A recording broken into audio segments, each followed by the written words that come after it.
to KidsAlive Church. I'm teacher Joanna and this is Noodles the Panda, and today we are finishing our series on our identity in Christ. Today's series is In Christ I Can Love. Everybody say with me, in Christ I can love.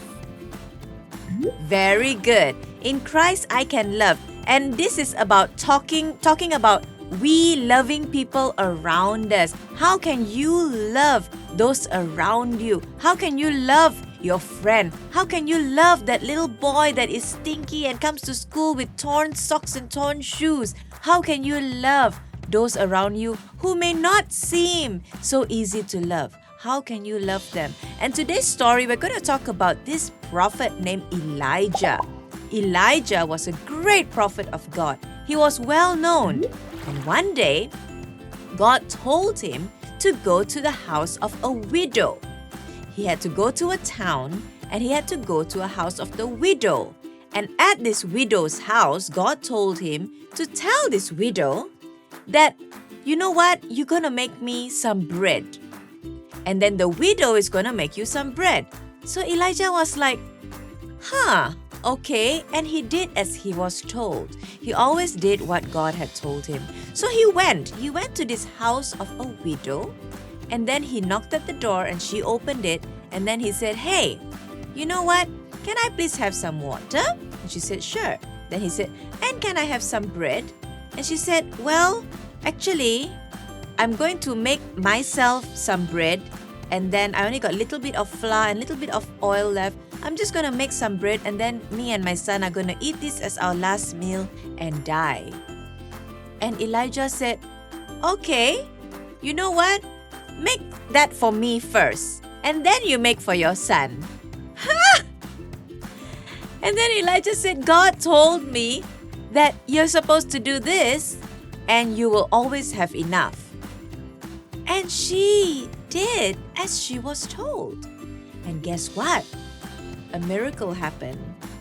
Suddenly, she had enough flour to make, not just for Elijah to eat, she had enough flour to make for herself and her son. And the next day, she had enough to make again. And the next day, she still had enough.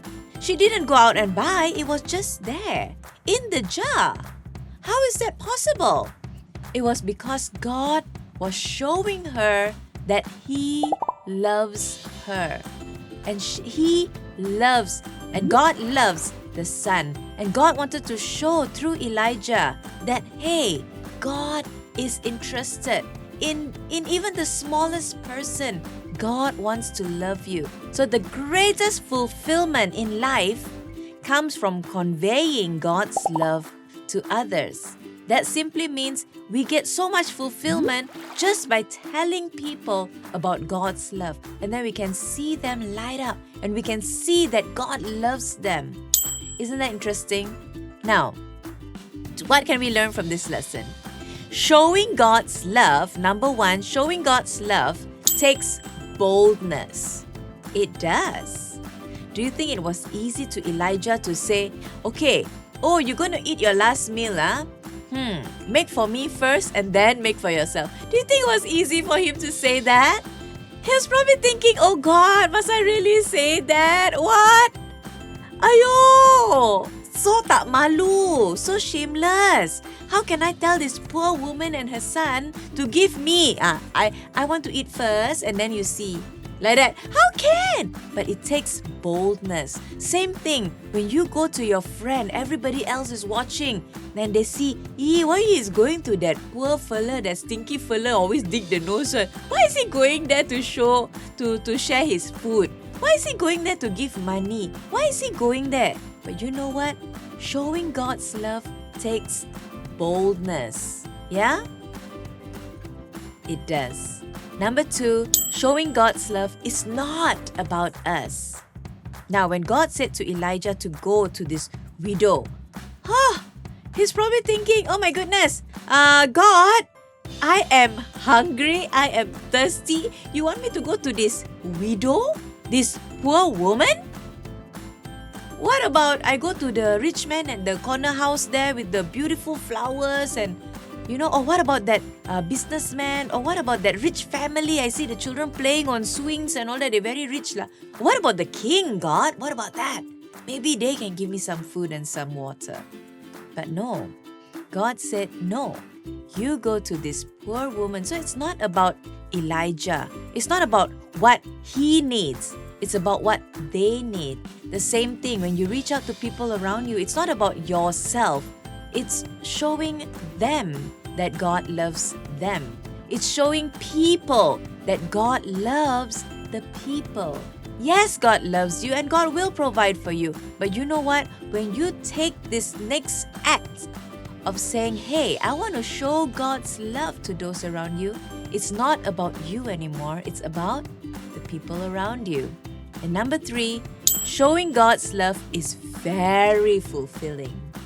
Showing God's love is very fulfilling. Can you imagine being in Elijah's shoes?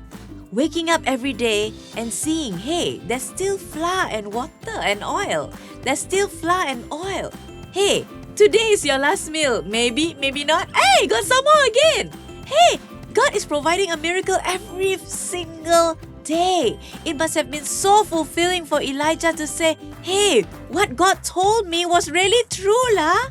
And I can see the light that comes on the mother's face and the son's face every day to enjoy God's blessings every day. Isn't that fulfilling? Yeah?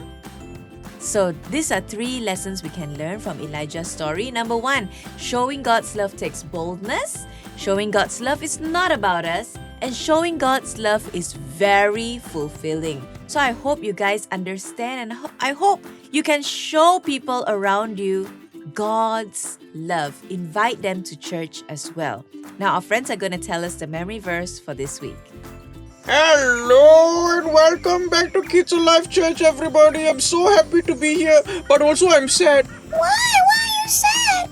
Because Teacher Joanna said today is the last one for this series. So I don't know whether she'll invite us back for the next one, la. Yo, so sad. Don't be sad. I'm sure she will invite us at some point. But it's okay, we can take a vacation. I was thinking we can go to Africa. Oh, but dangerous, because in Africa, all the lions there got teeth, Very dangerous, very dangerous. Oh yeah, you're right. But, okay, let's just do the lesson today. And then after that we can talk about our travel plans, okay? Okay, so the memory verse for today is... Wait, we didn't tell the joke, lah. Oh, yes. Okay, the joke is... My turn. Okay, the joke is, what do you call an exploding monkey? What do you call an exploding monkey? What do you call an exploding monkey? I want to say something, but I think it will be...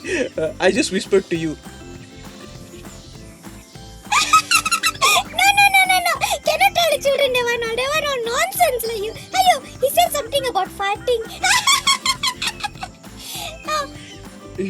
Why lie you tell? Okay, exploding monkey. Okay, I tell you the answer. What do you call an exploding monkey? Baboom! Baboom! Boom, boom, boom! No, that is good. Very good, like you. Well done. So the memory verse is 1 John 4 verse 16. And we know and rely on the love God has for us. God is love.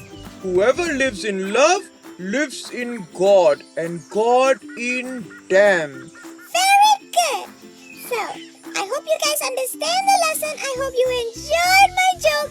I hope you guys have a great time. I'll miss you. Bye-bye. Bye, guys. Wow, thank you so much, our dear friends. So the memory verse for this week is 1 John 4 verse 16. And we know and rely on the love of God that He has for us. God is love. Whoever lives in love lives in God and God in them. Amen. I hope you guys are blessed by today's lesson. Take care, guys, and Noodles and I are gonna say bye-bye.